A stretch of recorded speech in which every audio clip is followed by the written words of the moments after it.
স্বাগত আপনাদের dream holiday পার্কে। আজ আমরা এক অসাধারণ যাত্রায় বেরিয়েছি। দেখুন, এই জঙ্গলি মানুষটি যেন আমাদের স্বাগত জানাচ্ছে এক অন্য জগতে। আর তার পাশেই দাঁড়িয়ে আছে লম্বা গলার সুন্দর জিরাফ। একটু সামনে এগোতেই আমাদের চোখ জুড়িয়ে গেল এই ভয়ঙ্কর সুন্দর লেকটিতে।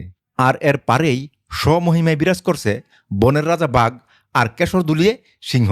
তাদের গর্জন যেন পার্কের পরিবেশকে আরও জীবন্ত করে তুলছে। এই লেকের শান্ত জলে তাদের প্রতিচ্ছবি যেন এক অসাধারণ শিল্পকর্ম। ড্রিম হলিডে পার্ক শুধু বন্যপ্রাণী আর লোকের মধ্যে সীমাবদ্ধ নয়, এখানে আরও অনেক কিছু আছে যা আপনাকে মুগ্ধ করবে। প্রতিটি কোণায় যেন লুকিয়ে আছে নতুন কোনো অ্যাডভেঞ্চার, নতুন কোনো বিস্ময়। আপনারাও আসুন ড্রিম হলিডে পার্কে আর অভিজ্ঞতা করুন এই অসাধারণ বন্যপ্রাণী ও প্রকৃতির মেলবন্ধন। এই রিলটি যদি আপনাদের ভালো লেগে থাকে তবে লাইক করে শেয়ার করতে ভুলবেন না। ধন্যবাদ। ভিডিওটি ভালো লাগলে পেজটি ফলো করুন।